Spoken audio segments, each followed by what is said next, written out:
Greetings! I am Tantus Naravan Dracovin, Lord and Emperor of the Dracovin Empire, and welcome to Monday. My apologies to today. I'll sound a little different, have a little cold. Anyway, so today is Monday, which means we're talking about Magic the Gathering. So today I wanted to go over the basic gameplay. Last time we talked about what the cards were, their types, the colors, a little bit about deck building. So let's start from the beginning. Now I mentioned before, you take the role of a planeswalker, and you're dueling it out with another planeswalker, i.e. one player versus another player. Now granted, there are multiplayer versions of Magic and other special game versions of Magic, but these are the basics. So, how do we play? Well, first off, you have to assemble your deck.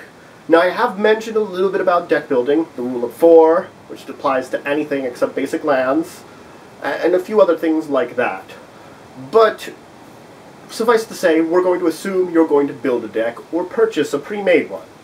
I'll go over more deck building tips and tricks at a later date. But for now, we just want to talk about how the game is played. So now you have your deck. So you will need at least a D20 or a pen and paper. The D20 is better because you might also need some other dice. So I recommend a set of dice. It'd be very helpful. Anyway, so you mark off your life with a D20. At the beginning of the game, each player starts with 20 life. That's the first thing you're going to do. Then you're going to shuffle your deck. So each player shuffles their deck, then hands it off to the other to get it cut. Like cutting a deck of playing cards. It's the exact same way. Anyway, once the decks are cut, you draw your hand of 7 cards. Now these 7 cards, you get to look at them. If there's any cards in amongst them that, I perhaps should say it this way.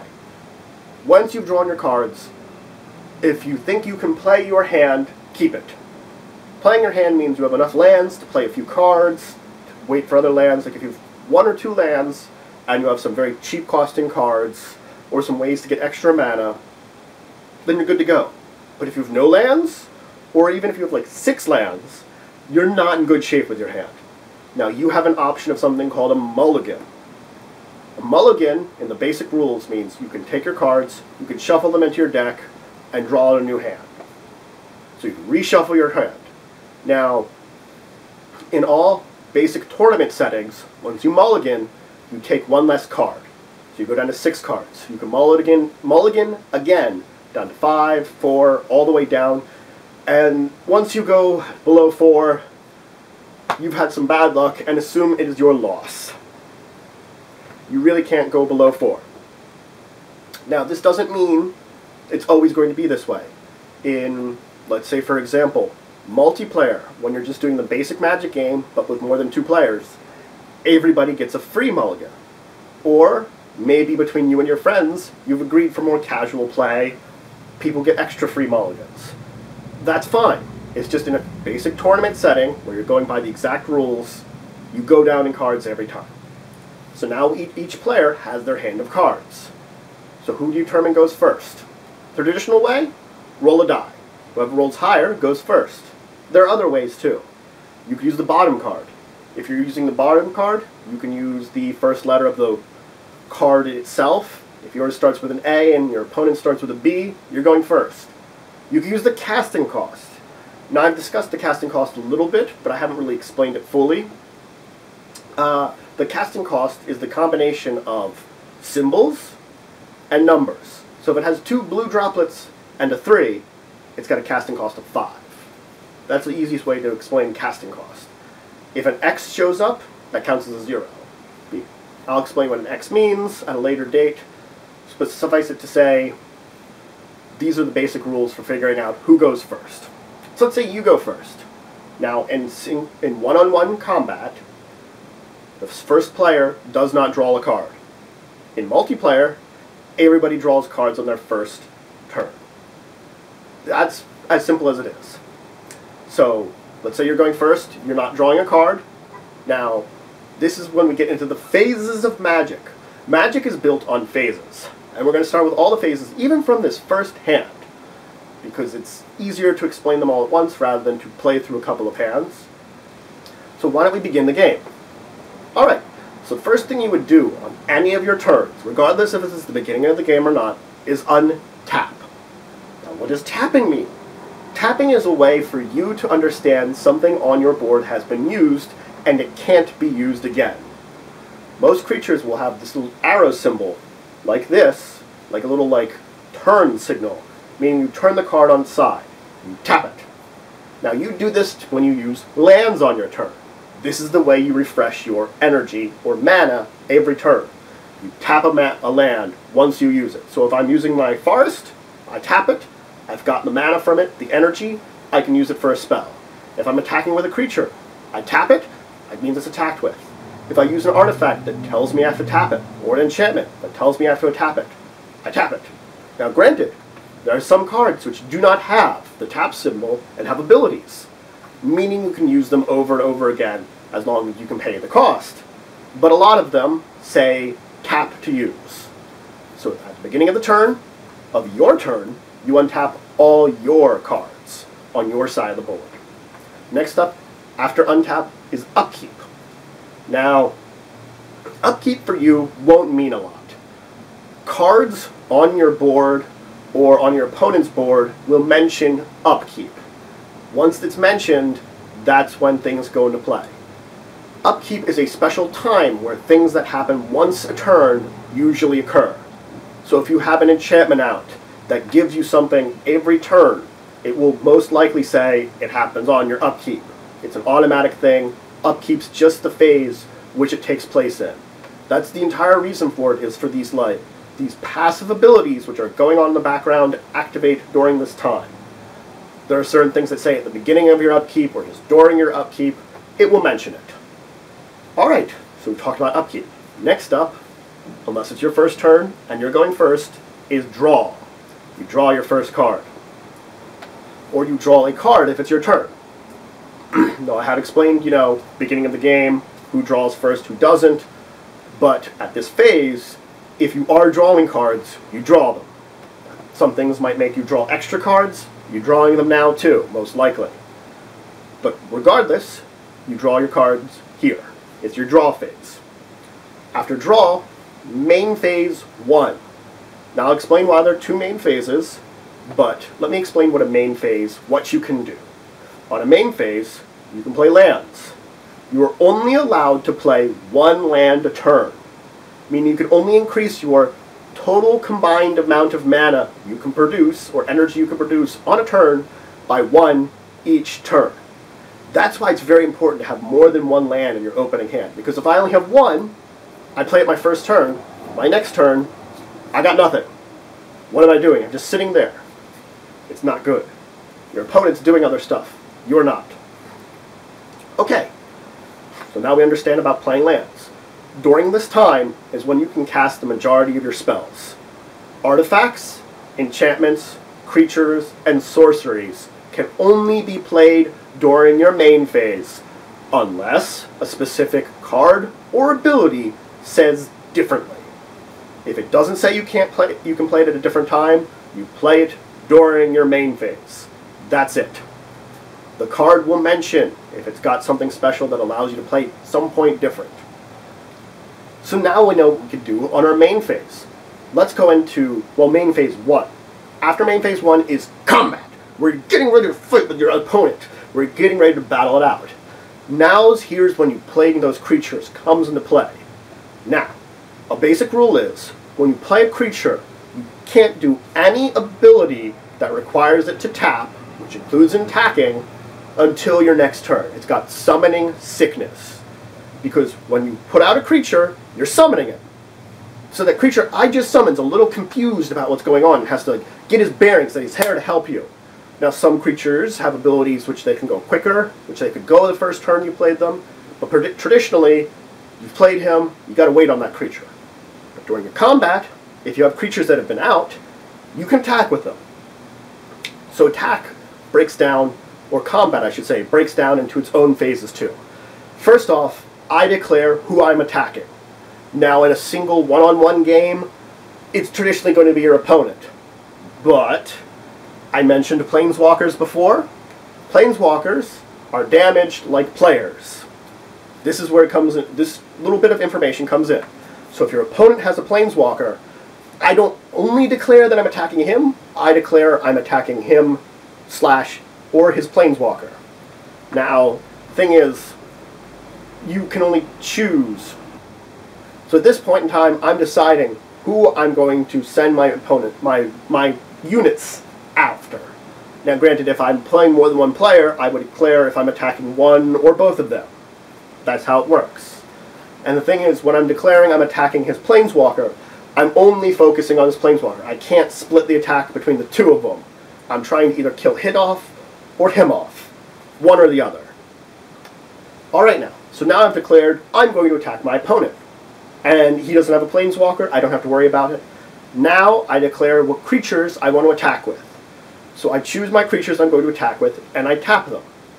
Well, I choose my creatures I'm going to attack with. My opponent has an opportunity to use instants that might kill some of my creatures, or prevent them from attacking, or things like that. Then I tap my creatures. They're attacking. Now my opponent declares what creatures are blocking mine. I have a chance, or he has a chance, again, to play instants to respond to this, that, oh, this really big creature is going to block my small attacking creature because you want to kill it off. I can make mine bigger, so they both kill each other, that sort of thing. So then, after attackers are declared, blockers are declared, damage is dealt. The power of a creature is equivalent to how much damage it deals. The toughness is how much a creature has to take in the single turn to die. If by the end of the turn you don't deal its damage in toughness, it stays there, it regenerates. And this is not just your turn, it's every player's turn. Which means at the end of my turn, any damage on my creatures is forgotten about. At the end of my turn, it's forgotten. Which gets us into the next phase, main phase 2. You have a second main phase. Which means now, if you didn't play your land earlier, maybe your strategy is about playing lands. You can play a land now, or you can put a creature out after you've attacked. You can do things that, like, depending on how the attack went, you could respond to it. Or if you weren't planning really to attack, you can play it in your first main phase. However you want to split your spell casting up between your main phases, entirely up to you. It's whatever strategy you want to take. And after your main phase, this is the end phase. The end phase is where things like damage to creatures gets rid of. They get back to full health. It's also when you would discard down to 7 cards. You can have no more than 7 cards in your hand at the end of a turn, of your turn. Which means if your opponent drew cards on your turn with an ability he could use as an instant, well then, he can have those extra cards until the end of his turn, which isn't even there yet. But at the end of your turn, only 7 cards, which the unbalance of land might come into play if you had a bad hand and you didn't have a lot of land. That's where it could come into play. Alright, so now we've talked about the basic turns. So how does the game play out? You two fight it out, taking turns, back and forth, trying to do damage to each other. Or use spells which do damage to each other. So you're each taking hits back and forth until you get down to one of you gets to 0. When one of you gets to 0, and the phase ends, it's the end of the game. Meaning if I cast a spell during my main phase, which burns my opponent, and does him, let's say, 3 more damage, and he's at 3 health. If he has no way in that phase to prevent that damage or to heal himself, he's done for. Right then and there, I'm burning him out. Now, this fluctuates a little bit about the exact rules of death, but think about it that way. If your opponent can't do anything to stop what you're doing, or to do it in response to it, because those are big words. You can do things in response to other things. You have to remember that. If you're not doing it in response, you're screwed. You can do it in response. Just, if someone's, let's say, burning you, you have a way to heal yourself, you say, in response to you, I heal myself. Because it also gives your opponent an opportunity to respond to that, and you basically stack things up, response against response. And there's a little hint on one of the major concepts of magic, which can be confusing, the stack, which talks about when things stack on top of each other, if you can continually both sides play cards or abilities in response to each other, they just keep stacking up. So the last thing played goes first, and then it goes down the list of last ability used or spell played, down and down and down and down until you get to the final one and you find out what happened. The one that was played first technically has effects go last. So it's a weird kind of reverse building blocks, the stack. But it's not super difficult. It's a concept that people struggle with. I'll talk about it again. I'll make sure I go over it in better details, but I'm giving you an idea of how it works. So now we know the basic game of Magic. You play until someone reaches 0, and you have to remember that your deck is as it is, and cards that you have in your deck could alter some of these rules. They could give you like extra cards during your draw, or something you do during your upkeep. Or maybe you don't discard during your discard phase, at the end phase.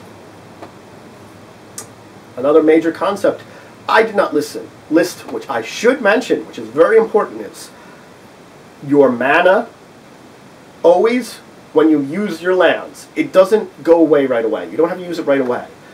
It works kind of weirdly. You can use your mana per phase. Meaning, let's say it's my main phase. I could tap all my lands. I have all this energy. It goes into what's called a mana pool. Everybody has a mana pool. At the end of that phase, any leftover mana goes away. So if I go from my main phase 1 to combat, if I had extra mana, it goes away. But I can then use that mana how I want on my turn, and I've basically declared I'm using these lands. No one can interrupt you getting mana. That's it. No one can interrupt that. It is the quickest thing you can do in the game. Just know that. You cannot say, in response to you playing that for mana, doesn't work. That includes other things which create mana. It's too quick. You get the mana from it. They can do it in response to them using it, but they would have already used it. So that's mana. Now, I will talk about something really interesting, because I think this is good, because this is the history of Magic. A little known fact, which probably some of the current players don't even know about. There used to be something called mana burn, which means at any time your mana pool would empty, and you had leftover mana in it, you take that damage. They got rid of that. It's as a player who's been here since the beginning, I find it interesting. You know, they got rid of that. I always looked to that concept. I always planned about it a lot.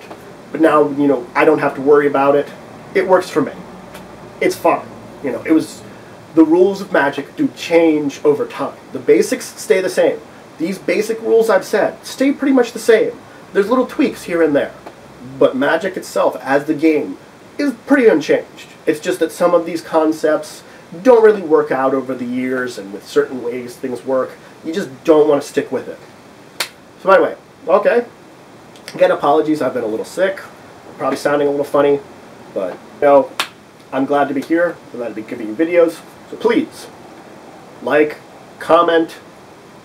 If you like this video, leave a like. If you think you want to talk about something, leave a comment. We're always looking for more citizens, so please subscribe if you want to join the Empire. And until next time, I bid you farewell.